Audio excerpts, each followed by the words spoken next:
সামনে, ঠিক আছে, এই যে পেছনে এদিক দিয়ে যেতে হবে। Let's go Rohini park. তো চলো, আজকে টিম হোয়াইট আমরা আজকে।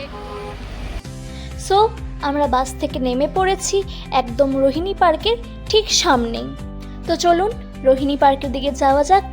এখানে ওয়েলকাম বোর্ডে আমাদের ওয়েলকাম করা হচ্ছে। এই রাস্তা দিয়ে আমাদের উঠে যেতে হবে ওপরের দিকে।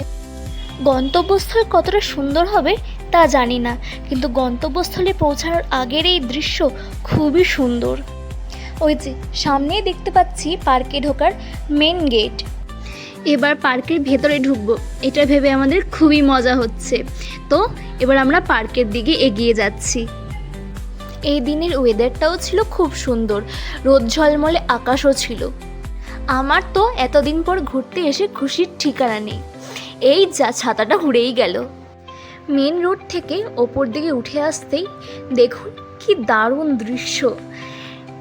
আকাশটা এতটাই পরিষ্কার আর পাহাড়গুলো এতটাই বড় লাগছিল যেন হাত বাড়ালেই একদম ছুঁয়ে ফেলবো পাহাড়গুলোকে। সত্যি অনেক দিন পর পাহাড় ঘুরতে আসার মজাই আলাদা।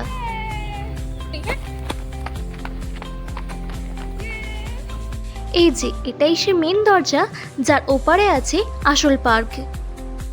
নাম অনুযায়ী এটাকে পার্ক বলছেই বটে, কিন্তু আশেপাশে চারিদিকের আগাছা একটু বেশিই চোখে পড়ছে। সামনের এই ঝিলটা দেখলেই সেটা বোঝা যায়, কিন্তু তবুও বলবো চারিদিকের এই মনোরম দৃশ্য, এই প্রকৃতির সৌন্দর্য সত্যিই অপূর্ব। তো তোমাদের হচ্ছে রোহিণী ঘুরে কেমন লাগছে? খুবই সুন্দর জায়গা, দারুণ জায়গা। কাকিমা প্রথমবার এসছো, কেমন লাগছে এক্সপেরিয়েন্স? তা আবার ফ্রিতে। এত ভালো লাগছে যে বলে বোঝাতে পারবো না। আমার ফ্রিতে এসছো, তাও আবার ফ্রিতে। হেভি দারুণ। তোমরা সবাই এসো কিন্তু একবার হলেও রোহিণী। খুব সুন্দর জায়গা, কি দারুণ গাছটা লাগছে। এখানে একটা ছোট্ট পুকুর।